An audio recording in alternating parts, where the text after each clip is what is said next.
میری نظریں اس پر جم گئی۔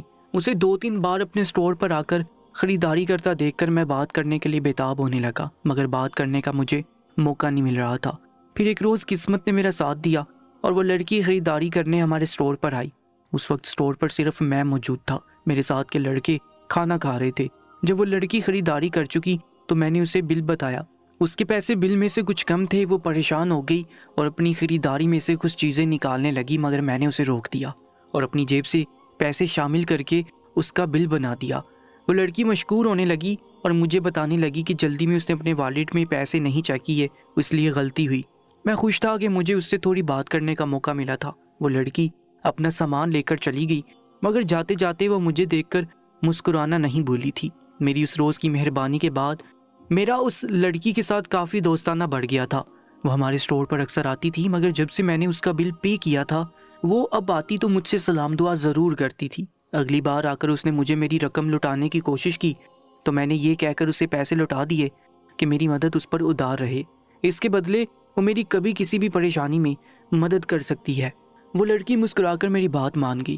یوں کچھ وقت بعد ہمارے درمیان نمبروں کا تبادلہ بھی ہو گیا اور اکثر بات چیت ہونے لگی۔ وہ بہت اچھی اور معصوم لڑکی تھی۔ میرے ساتھ دکان پر کام کرنے والے لڑکے بھی میری اس لڑکی میں دلچسپی محسوس کر گئے تھے، مگر ان سب کو لگا کہ میں بس ایک خوبصورت لڑکی کے ساتھ وقت گزاری کر رہا ہوں، مگر ایسا بالکل نہیں تھا۔ میں جب سے عراق میں آیا تھا میں نے یہاں کی بہت سی خوبصورت لڑکیاں دیکھی تھی، مگر اس لڑکی کے لیے میں اپنے دل میں خاص جذبات محسوس کرنے لگا تھا۔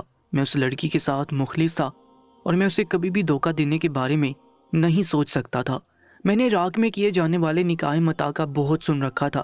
مجھے لڑکوں نے بھی یہی مشورہ دیا کہ اگر لڑکی بہت پسند آئی ہے اور شادی نہیں کرنا چاہتے تو اس کے ساتھ کچھ غلط مت کرنا، بلکہ نکاح متاع کر لینا۔